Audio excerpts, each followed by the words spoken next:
Good afternoon এরিস কিচেনের বন্ধুরা। এখন আমি বানাবো এগ চিজ স্যান্ডউইচ। ঘরে থাকা খুব সাধারণ উপকরণ দিয়ে খুব তাড়াতাড়ি এই স্যান্ডউইচটা বানানো যায়। তো চলুন দেখে নেওয়া যাক।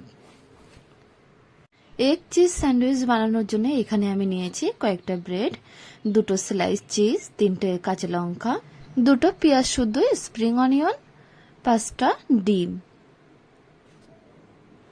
এখন স্প্রিং অনিয়নটা কেটে নেব। দেখুন, একদম যখন ছোট পেঁয়াজ ছিল সেই অবস্থায় স্প্রিং অনিয়নটা নিয়েছি। এবার আস্তে আস্তে করে স্প্রিং অনিয়নগুলো কেটে নেব। এরপরে কাঁচা লঙ্কাগুলো ছোট ছোট করে কুচিয়ে নেব। নেওয়া হয়ে গেছে, এবার একটা পাত্রের মধ্যে নিয়ে নিচ্ছি। এরপরে একটা একটা করে ডিম ফাটিয়ে পাত্রের মধ্যে দিয়ে দেব। দেখুন, প্রত্যেকটা ডিম আমি আলাদা করে ভেঙে নিয়েছি।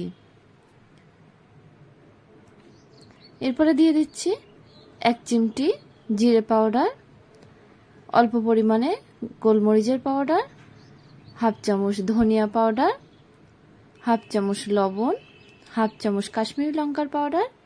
এই সবগুলো দিয়ে একটা হ্যান্ড হুইস্ক দিয়ে বেশ ভালোভাবে মিক্সড করে নেব। এরপরে মিডিয়াম ফ্লেমে একটি তাওয়া বসিয়ে তার মধ্যে 1 চামচ বাটার দিয়ে দেবো।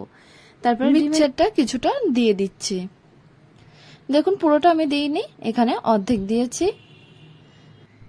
এই সময় গ্যাসের ফ্লেমটা একদম লো করে দিতে হবে। তারপরে 2 থেকে 3 মিনিট পরে ডিমটা যখন একটু কুক হয়ে আসবে তখন দুটো ব্রেড মিডল পোর্শনে আমি দিয়ে দিচ্ছি। দুটো ব্রেড দিয়ে দিয়েছি।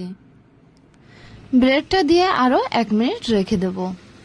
এরপরে দেখুন, ডিমটা কিন্তু অনেকটাই হয়ে এসেছে। এবার উল্টিয়ে দেব।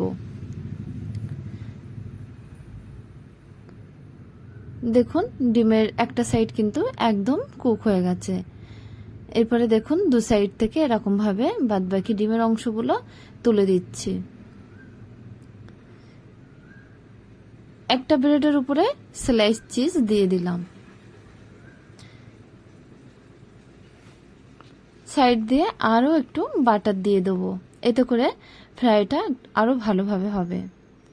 এরপরে দেখুন, অপর ব্রেডটা আরেকটা ব্রেডের উপরে দিয়ে দিচ্ছি।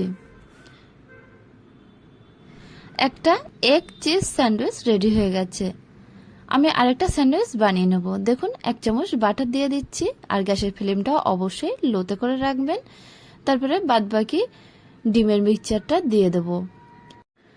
দুটো ব্রেড এই ডিমের মিক্সচারের উপরে বসিয়ে দিচ্ছি মিডল পোর্শনে। তারপরে 2 থেকে 3 মিনিট পরে ডিমটা যখন কুক হয়ে যাবে তখন উল্টিয়ে দেব। উল্টানোর পরে সাইড থেকে এরকম ডিমের অংশগুলো তুলে দেব। তারপরে একটা ব্রেডের উপরে স্লাইস চিজ দিয়ে দেব। অপর আর একটা ব্রেড এই চিজের উপরে দিয়ে দিচ্ছি। দেখুন, এখানে আরো একটা রেডি হয়ে গেছে এগ চিজ স্যান্ডউইচ। খুব কম উপকরণ দিয়ে আর খুব তাড়াতাড়ি আরেকটা স্যান্ডউইচ আমি বানিয়ে ফেললাম। এই চিজ এগ স্যান্ডউইচ কিন্তু খেতে খুবই টেস্টি। একবার বাড়িতে বানিয়ে খেয়ে দেখতে পারেন। আশা করছি ভালো লাগবে। ভালো লাগলে ভিডিওতে একটা লাইক দেবেন আর আমাদের চ্যানেলটিকে অবশ্যই সাবস্ক্রাইব করবেন।